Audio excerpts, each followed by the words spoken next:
Hey everyone, this is Ryan, aka Junior Art Party. I'm recording this creative coding workshop just to have it on YouTube and just to kind of time myself to make sure I can fit this content in an hour. So first step, you're going to want to download the Godot engine, get that ready, get that installed on Windows, or if you have a Mac, they support Mac. I've already done that.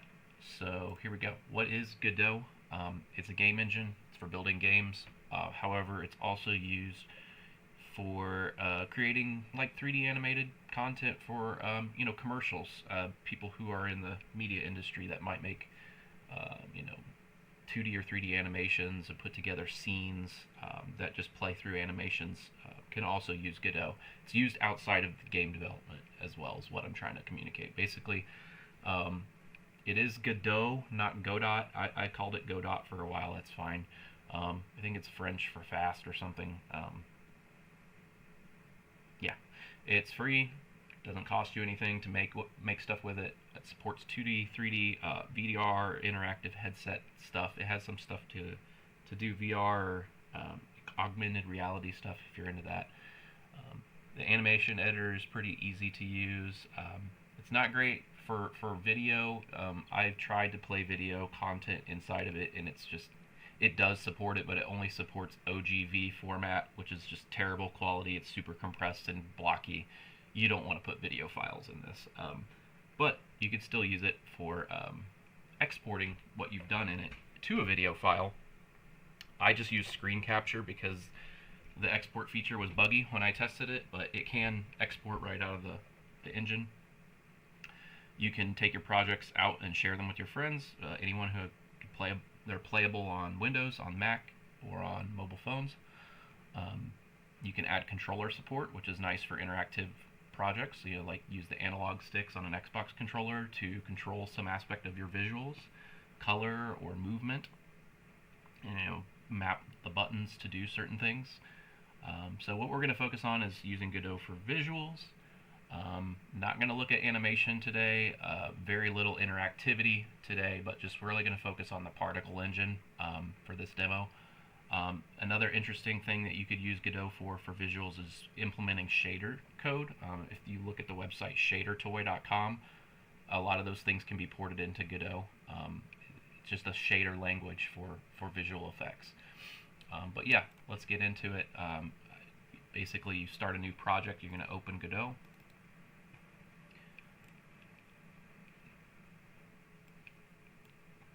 And you're going to create a new project.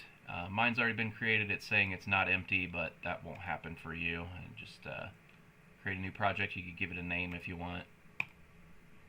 Fireworks.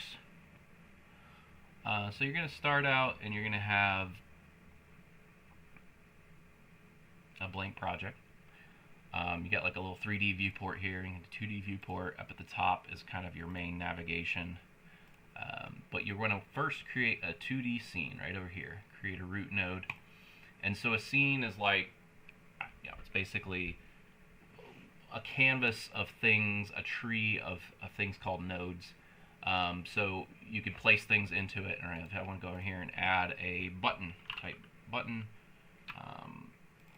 And it created a button for me. Zoom in a little bit. I can move that around. I could create a UI. I could add in sprites or whatever.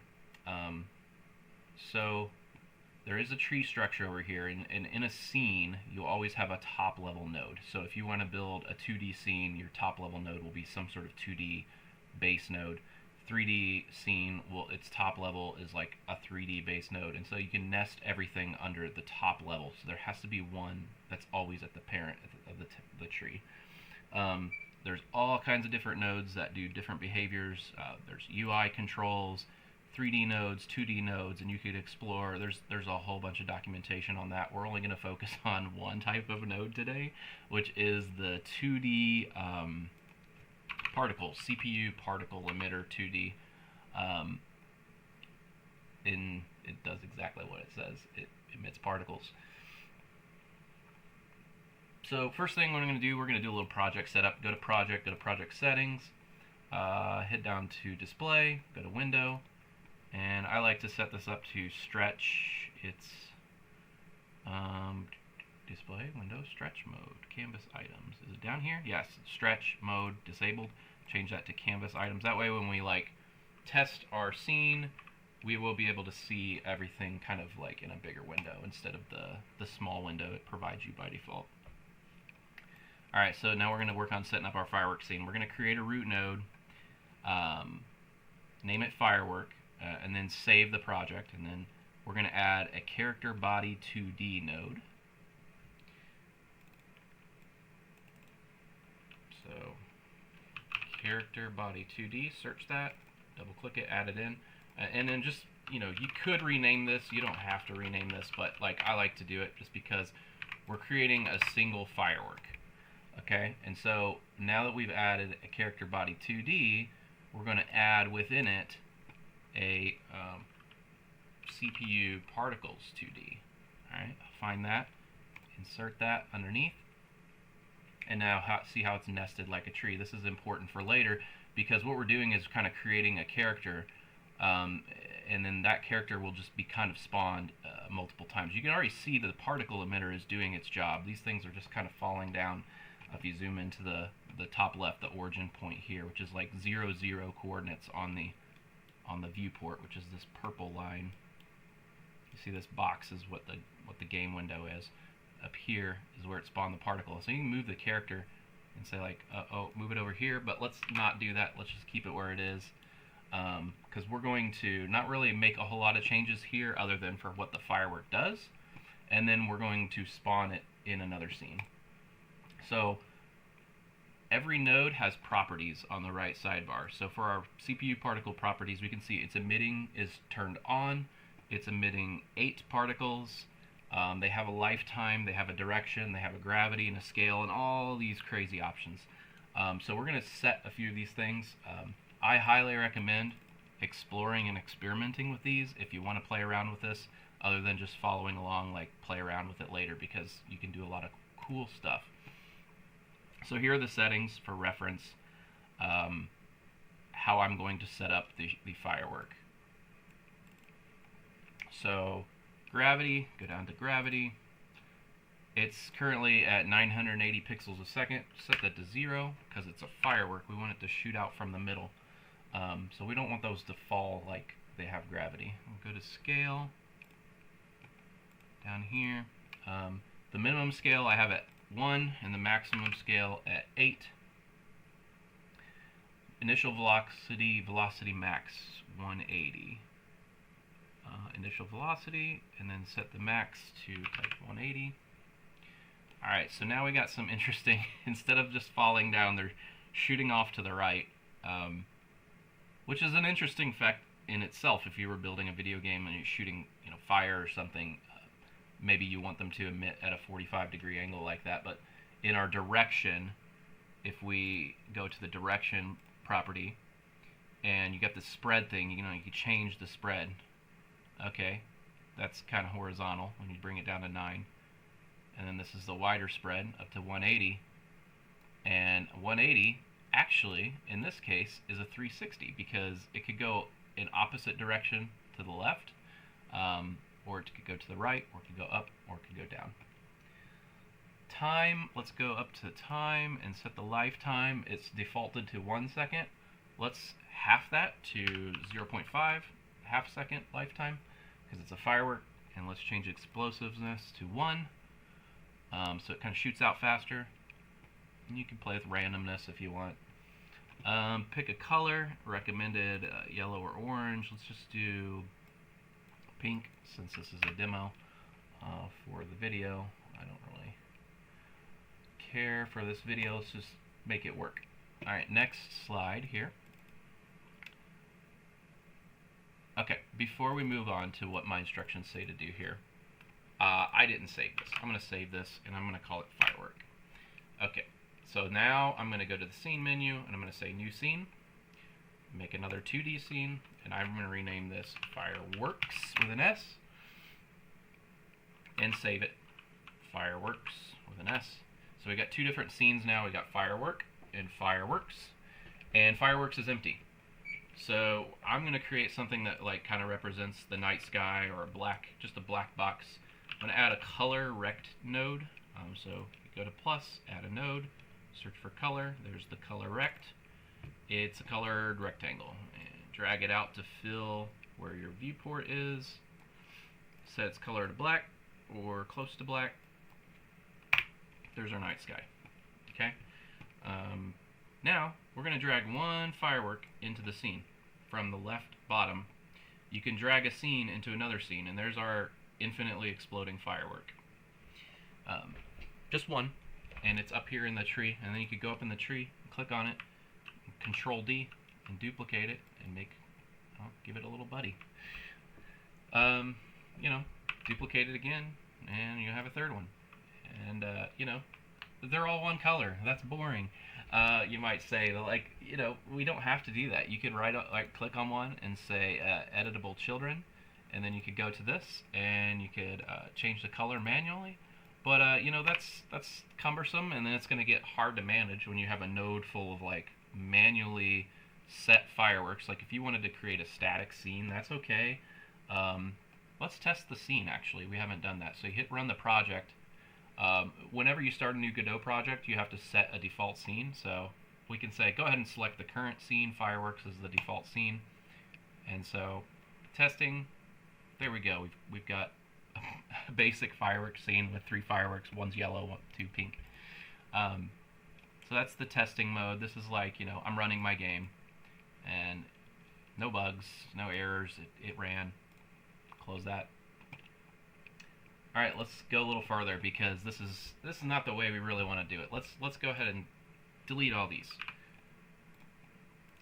We don't want to be placing stuff manually. We want a fireworks show to happen on its own. So how are we going to do that? In the fireworks scene, we're going to right-click on the top level node and say attach a script. And this is where we're going to get into coding a little bit.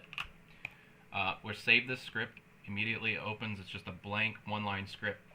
You can ignore this extends node 2D. It's just basically that's got to stay up there.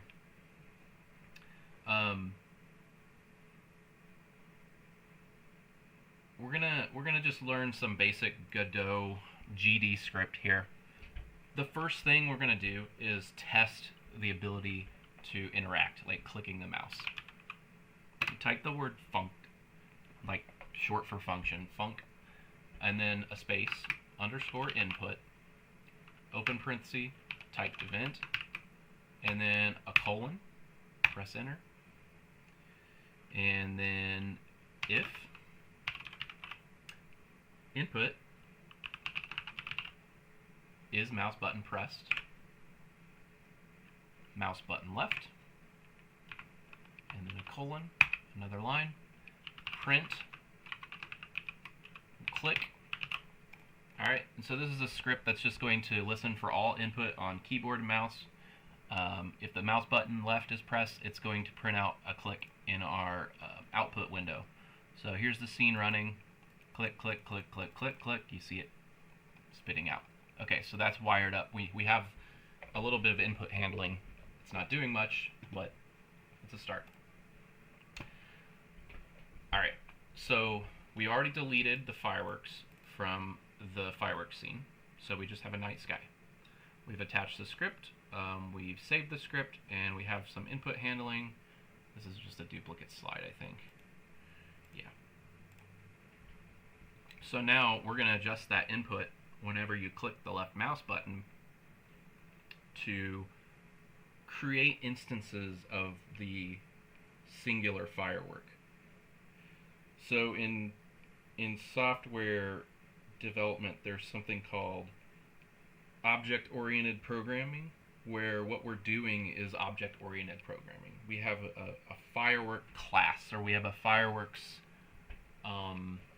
scene, which is an object, and every time we click in our main scene, the fireworks scene, which is just a blank black box, wherever our mouse pointer is, the coordinates of the click, we're going to create an instance of the singular firework, which is, just this kind of template for a firework. And then every time we click, we'll create another firework automatically. So it's like spawning child fireworks in a parent scene of a blank sky.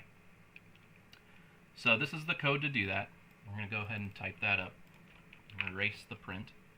Right where the print was, you have to focus on indentation in this language, GD script. If your indentation isn't right, you'll get an error like this. It'll highlight wherever you have errors if your code's not going to work for you, so you can visually see that. We're going to create a variable called firework, FW, firework.instantiate. Firework set its global position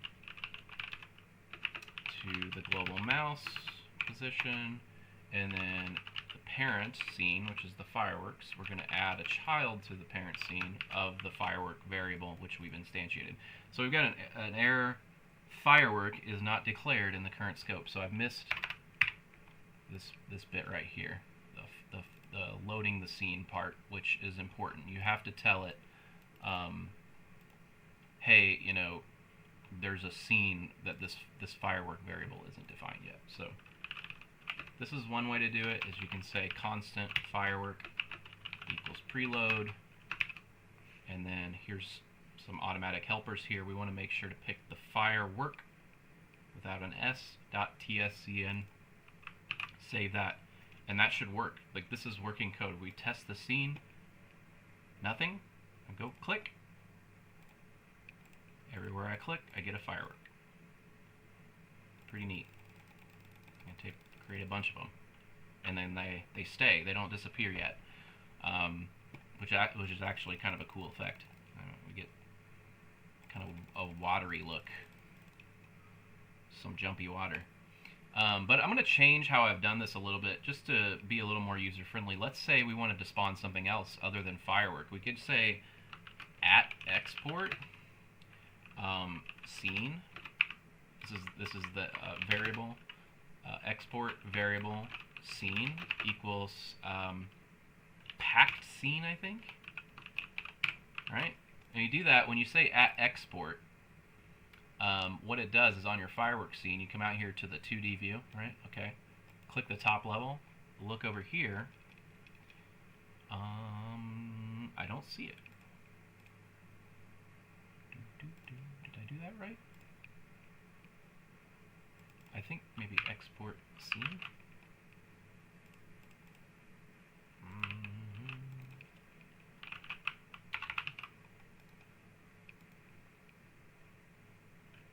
Let's comment that temporarily. Let's comment all of this.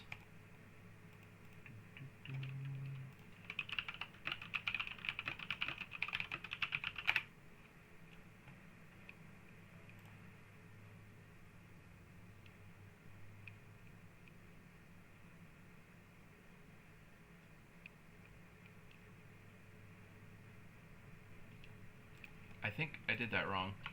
So you need to do a colon, not an equals.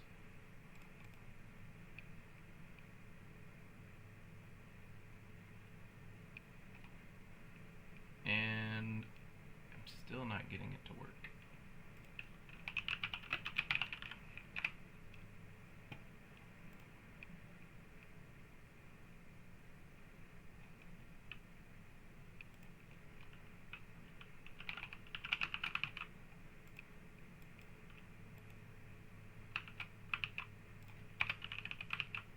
Okay, it's because I had errors in my code. So, right, like, really what you wanted to do is just, like, leave all this stuff down here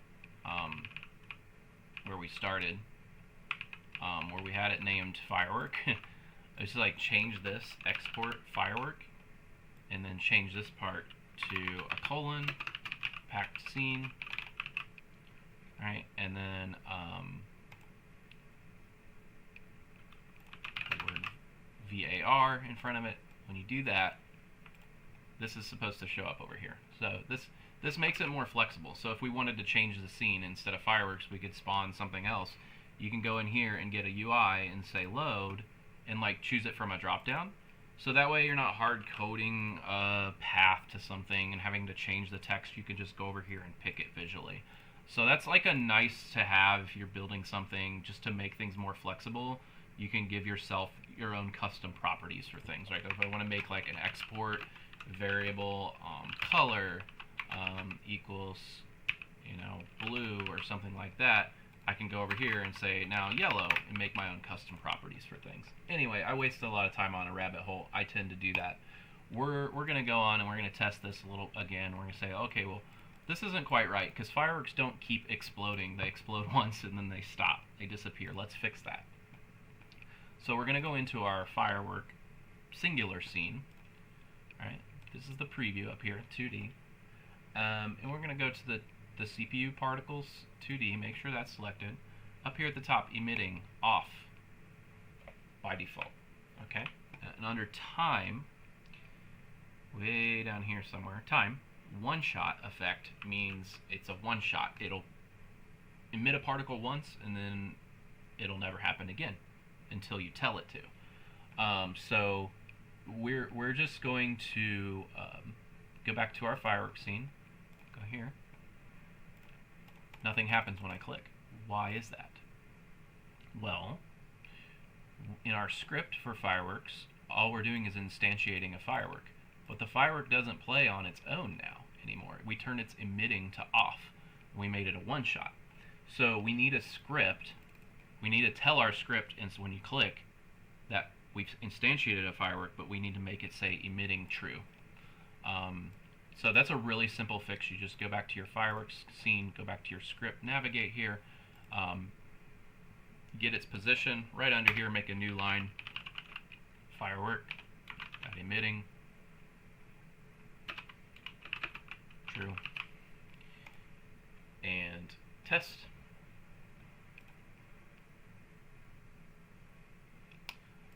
Firework isn't the thing we expected here because I've changed CPU particles 2D. So what we need to do, there's actually this is a very simple thing about the Godot engine and editor that you'll have to learn, is just how to create references to things. So we need a reference not to the firework top level scene. We need a reference to its particles. So how you do this is you go over here to the firework, and you have, here's the particles location. Get your script tab open. All right, I still have the single firework CPU particles, and you'll click and drag, but hold Control, and you get this click drag variable thing. So it says variable CPU particles 2D. It's a CPU particles 2D type, and here's its location. It's on the, this path. So if you link that up correctly, now we have this variable. So we change this to the CPU particles 2D is emitting true whenever we click, and let's test that now. Oh, it's null. So wait, something isn't right. Here's an easier way to do it. Firework dot CPU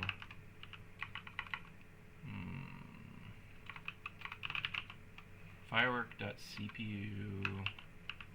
How did I do this in the other example that I had? Try to rename this particle. Click, drag it again.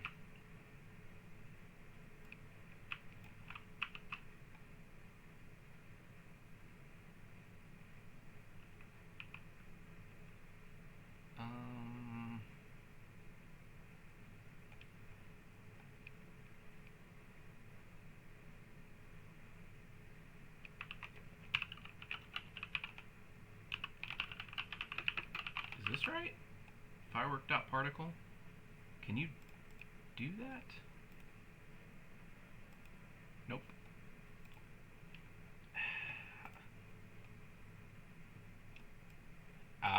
Okay. I didn't follow my own slide.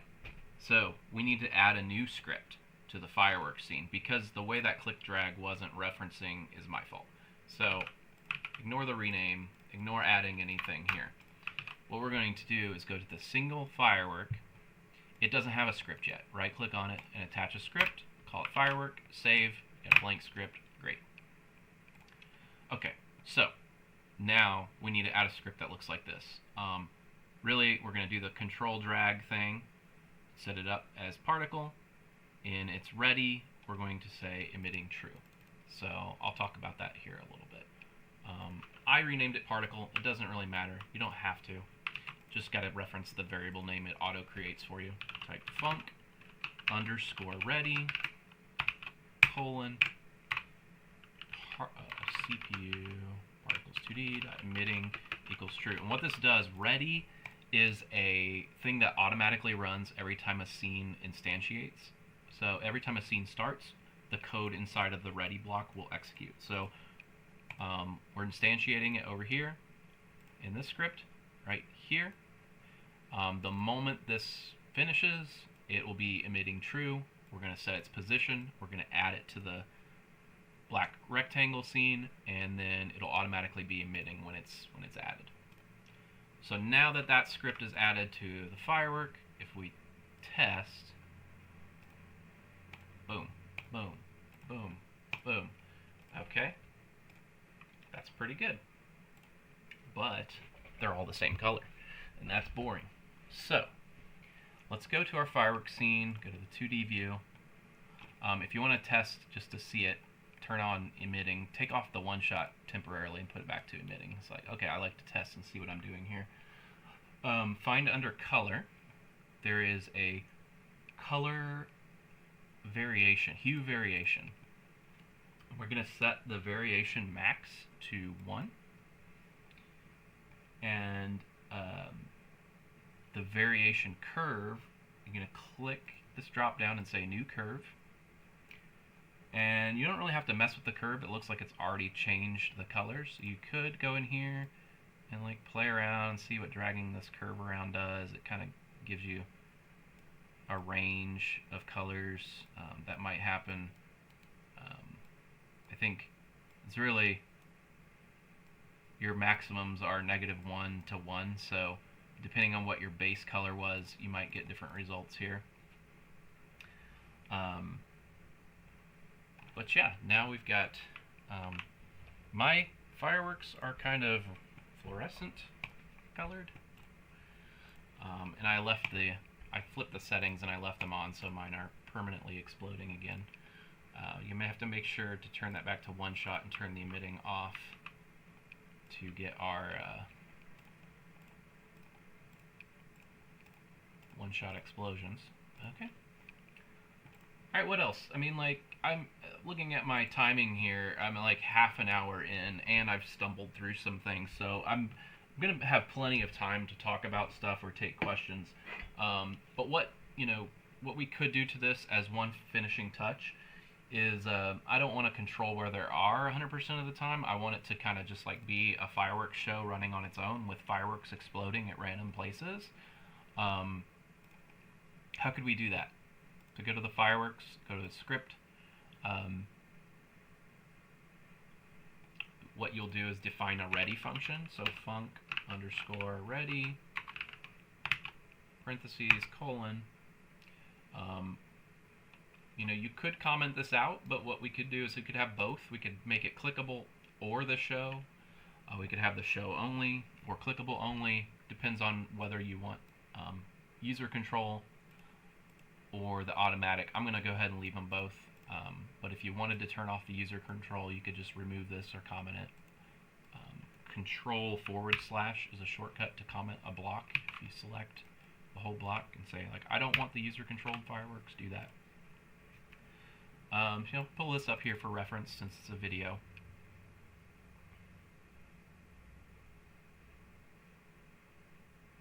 And then there's a comment that explains what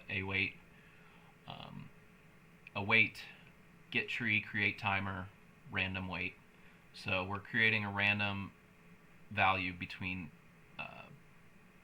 0.2 seconds and 1.5 seconds, and then every time we spawn a firework, we're going to wait a random little bit of time and spawn another firework. And what this code does is gets the viewport size, it creates a random X point from 0 to the full width, and creates a random Y point from 0 to the full height. Instantiate our firework just like we're doing in our other code, set it to FW, set its global position to our random x and y of a vector 2. So this is a specific data type that says, hey, this is a vector 2 coordinate of an x and a y number. And then we're just going to add the child just like we did before, but we're giving it a random location. So I'm going to go ahead and type this up real quick. And while true, what while true does is an infinite loop. Do this while true is true. So keep doing this forever.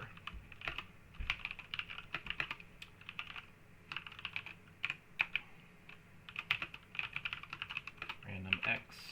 And randf range is just a Godot GD script function. What it does is give you a random. Really, it should be rand I range here because a float and an integer are different. Floats are like numbers with decimals, or integers are single, like whole numbers. And our x and y technically can probably have decimals in there, but I'm going to try it with a rand I instead of a rand f just to be. We want a whole number for our random x and our random y. So.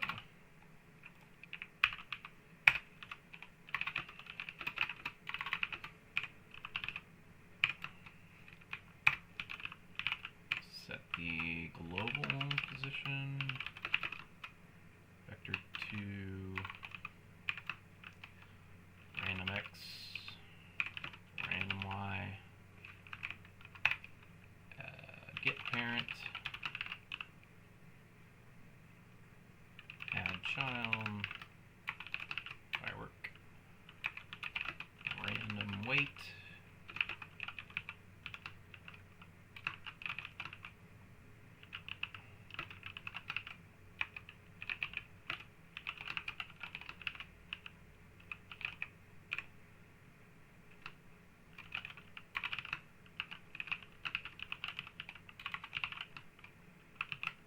Alright, so test it.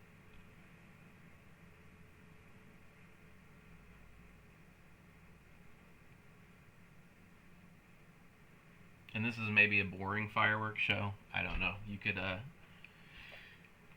set that delay to 0.7 or something like that, so they appear more frequently. Actually, just say like all the time. Let's make it the very rapid.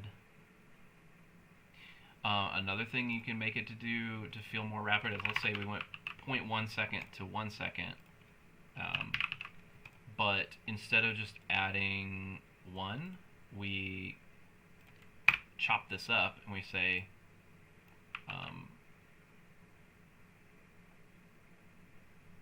let's do it once. We can just copy and paste this. It's a little ugly, but do it again. Do it again, and now we have every time. Oh.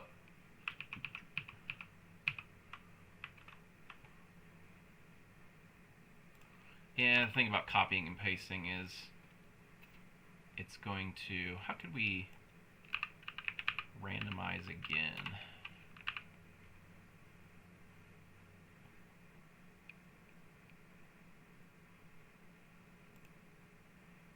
We could make a function that says func spawn firework random, right?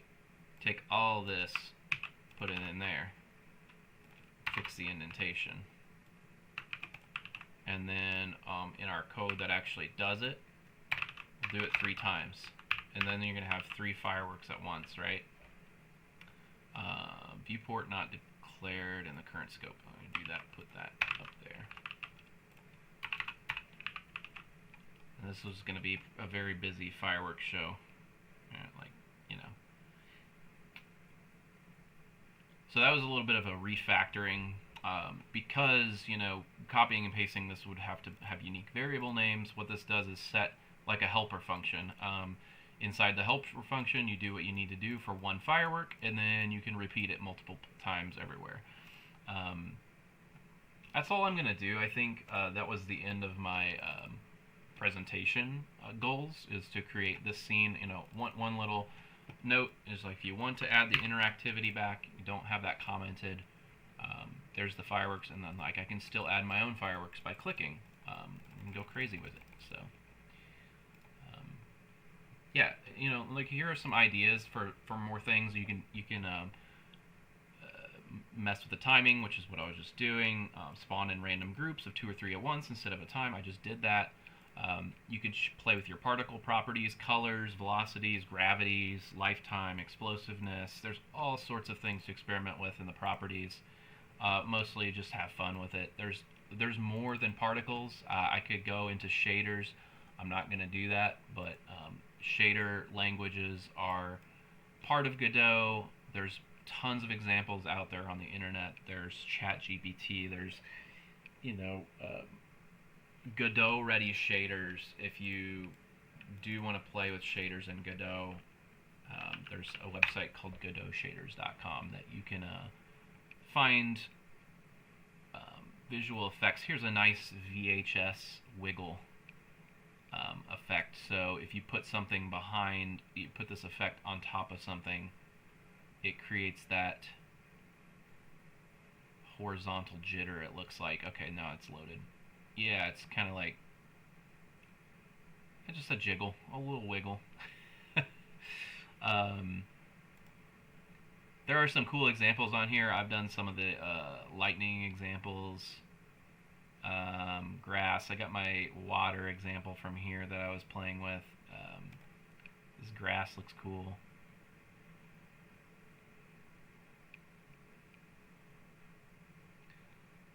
So I mean, it gives you the code. You take this code if you're wanting to try to make something with a shader. I think all you have to do, there's a little bit of setup, but you basically create a scene.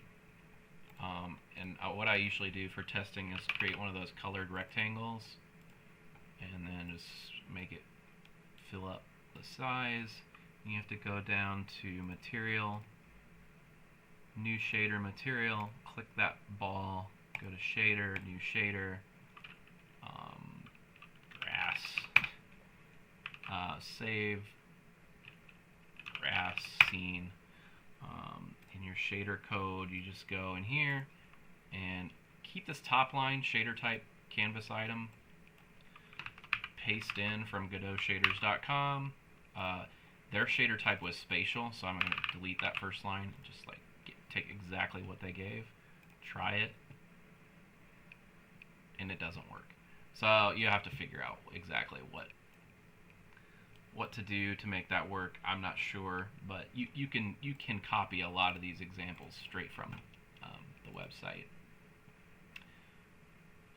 Oh, 3D, make sure your mesh, you have to, this is a 3D object, so if I wanted to change this to node 3D, delete the color rect, I don't know, what node? 3D grass mesh. I mean, do I add a mesh instance? And then give it a, let's say, a plane. And then, does it have a material? Shader material. New shader, grass. Load that grass shader. Test it.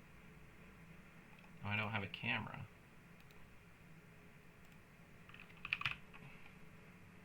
Let's add a camera.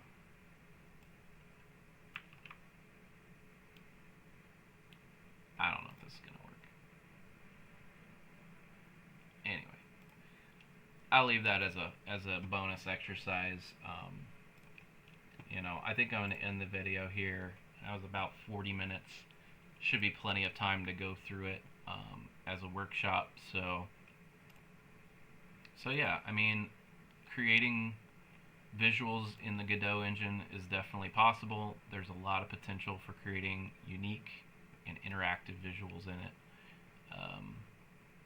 And if you ever have any questions on it and want to talk, hit me up. Thanks.